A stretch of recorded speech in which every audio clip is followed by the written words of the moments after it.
Hey everybody, Tony Johnson here, Customer Experience Leader. Listen, continuing our conversation from yesterday around work from home. But I will tell you, I got a little advice from my wife today. She actually told me to keep my hands in the strike zone. She said I was all over my face yesterday, so I can actually take feedback, and I'm going to try to do better with that. It's an old speaker's trick, by the way. You always keep your hands in the strike zone so that you're not, just flailing them around like, they used to say George Bush used to do. So at any rate, so many of you are probably still adjusting again to this new normal. Many of you are probably working from home. Maybe some of you are on day 1, 2, or 3. I know in the state of New York, a lot of folks are actually, down to 50% of capacity. I heard today Governor Cuomo was talking about that as a thing where everybody has to, limit their people at work to 50% of their total workforce. And so that's an interesting dichotomy. So even more and more going to be heading probably for work from home. So again, I want to cover a couple of things today. I'm going to hit 3 pieces for us today.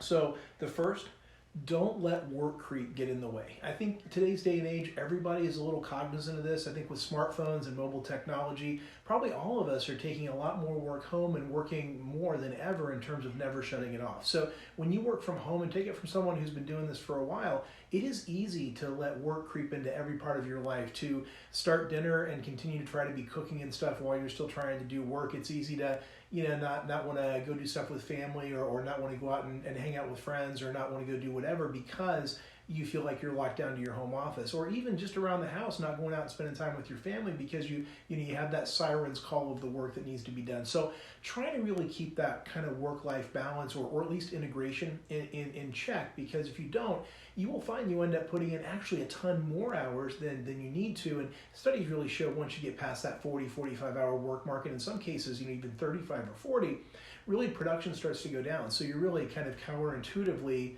working against yourself. So the second piece, loneliness. Now, if you're like me and you love people and you've spent your whole life serving people, I spent a lot of time in retail and restaurants and those kind of things. So I've always had hundreds of people working with me. And when I've had large teams, there's always someone to go to talk to. There's always someone to go hang out with. There's always someone to go to lunch with. There's always someone to go have those water cooler conversations. And with that in mind, it's easy to get lonely if all of a sudden you don't have anybody to go talk to. And so think about that. Think about how you're going to combat that loneliness. So a couple of things. You probably still have a team. Call them, video chat them with all the things that you can do. Staying connected is super easy. So please do that, because otherwise you're going to find that you kind of start to feel like you're in a vacuum, in a cocoon. You don't know what's going on at work. You may not know what's going on with the people around you, especially in this time when we're all sort of socially distancing. The more ways you can find to stay connected are going to be absolutely important. The next piece, music. Believe it or not, music can help with productivity and with loneliness. So keep in mind that if you've got Amazon Alexa, or if you've got kind of the Amazon Prime where you get all that music, you can actually go research and download some of the music pieces there for free.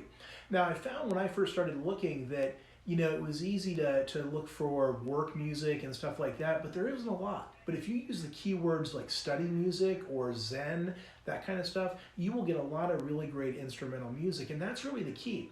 You have to make sure that the music itself doesn't have any words. Otherwise, you're going to be singing along with the Beatles or whoever, and the next thing you know, you're not going to get anything done. You can't concentrate.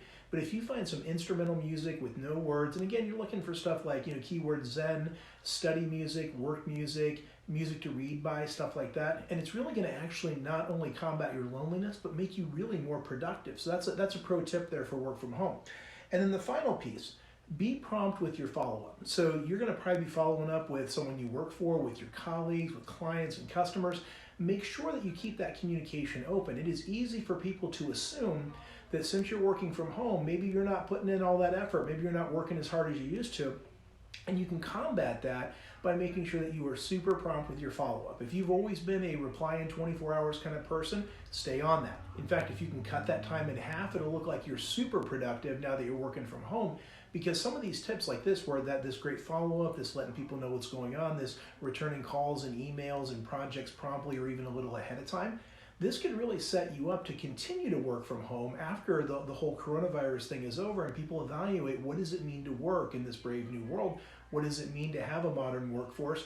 You might set yourself up to make the case that working from home, working remotely is for you, especially if that's something that you want. So again, think about these 3 pieces of, don't let work creep into your personal life.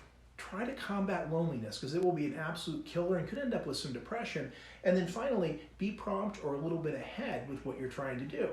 And also, if you're looking for more tips, if you're looking for more pieces on leadership and customer service, because again, that's what I do for a living is help organizations drive the most amazing customer service, you can check out igniteyourservice.com, or if you're just looking for my blog, igniteyourservice.com/blog. I post weekly content there. I also have a YouTube channel, customer service trainer and speaker Tony Johnson. You can find me at Twitter at @ServiceRecipe, and on Instagram at Recipe for Service. So please take the time to connect with me. I'm always accepting new folks, always looking forward to making new connections. And I will talk to you again tomorrow right at 5:30, because again, this is our live at 5:30 every day about working from home. Talk to you tomorrow.